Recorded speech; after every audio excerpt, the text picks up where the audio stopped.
कारल्याची भाजी जी आपण परतून घेतली होती ती गार झालेली आहे। वळूयात पुढच्या कृतीकडे। काय करायचं मॅडम? सोया ग्रॅन्युल्स लागेल।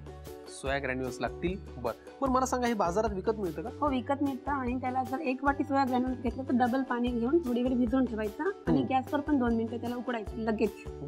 पूर्ण नाही, थोडंफार। की ग्रॅन्युल्स जे आहे त्याच्या डबल आपल्याला बटाट्याचं हे लागणार। मग आता उकडलेला बटाटा घालूया? किती लागणार आहे बघा। सोया ग्रॅन्युल्सच्या दुप्पट घ्यायचा आपल्याला उकडलेला बटाटा। ठीक आहे। त्यामध्ये चिली फ्लेक्स टाका। ओके। ऑरिगॅनो बघा। मीठ आणि मिरची। त्याला प्रॉपर मिक्स करून घ्यायचं। थोडं मला तेल लागेल हातावर। पुरे ना? हो। एक म्हणजे केव्हा पण करताना ही कारल्याची भाजी ना थोडी थंड होईल ना तर त्याचं स्टफिंग आपल्याला चांगलं होईल। हे करून थोडं कारल्याचं ते स्टफिंग याच्यामध्ये भरायचं आहे। ओके। त्या कारल्याच्या भाजीला असं दोन्ही बाजूनी आणि सर्व बाजूनी आतमध्ये हे करून त्याला रोल करायचे। त्या शेवया भाजलेल्या आहेत वाटतं? भाजलेल्या रेडीच मिळते। याला बारीक करायचं का? थोडं बारीक करायचं म्हणजे ते कोट व्यवस्थित होईल। मोठ्या होईल ना तर निघून जाईल ते। आता त्यामध्ये त्याला कोट करायचं। यांनी कसं क्रिस्प होतं थोडं आणि दिसायला पण खूप छान दिसतं। करेक्ट।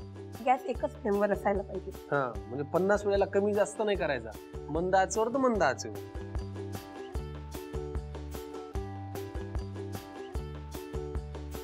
वा, सोया नगेट्स आपण या शेवयामध्ये घोळवलेले आहेत आणि आता आहे डीप फ्राय करायचं। घ्या, काय अप्रतिम पदार्थ आहे, खमंग आहे। हा खायचा कशा सोबत? हा टोमॅटो सॉस सोबत, चटणी सोबत, सोया सॉस सोबत, सगळ्या सोबत चालतो। त्याला जास्त हलवायचं नाहीये। एकदा जर एक साइडने झालं तर नंतरच दुसऱ्या साइडने त्याला फिरवायचं आहे।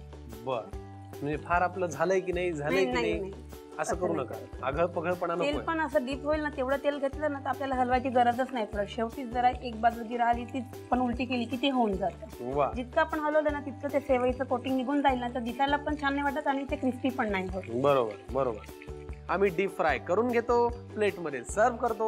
तोवर लिहून घ्या साहित्य आणि कृती। सोया नगेट्स करण्यासाठी लागणारे साहित्य: शेवया, सोया ग्रॅन्युअल्स, उकडून कुस्करलेला बटाटा, किसलेलं कारलं, चिंच, गूळ आणि खजुराची चटणी, ऑरिगॅनो, काळी मिरी पूड, चिली फ्लेक्स, हिंग, जिरं आणि मीठ। कृती: प्रथम फ्राईंग पॅन मध्ये तेल गरम करून त्यामध्ये जिरं, हिंग, किसलेलं कारलं, काळी मिरी पूड, मीठ आणि चिंच, गूळ, खजुराची चटणी घालून मिश्रण एकत्र परतून घ्यावं आणि कारल्याची भाजी तयार करून नंतर थंड करून घ्यावी। एका भांड्यामध्ये सोया ग्रॅन्युल्स घेऊन त्यामध्ये उकडून कुस्करलेला बटाटा, चिली फ्लेक्स, ऑरिगॅनो, मीठ आणि काळी मिरी पूड घालून मिश्रण एकजीव करून घ्यावं। तयार मिश्रणाची पारी करून त्यामध्ये कारल्याची भाजी घालून पारीच्या कड्या बंद करून नगेट्स तयार करून घ्यावेत। तयार नगेट्स शेवयांमध्ये घोळवून गरम तेलामध्ये तळून घ्यावेत आणि सर्व्ह करावेत।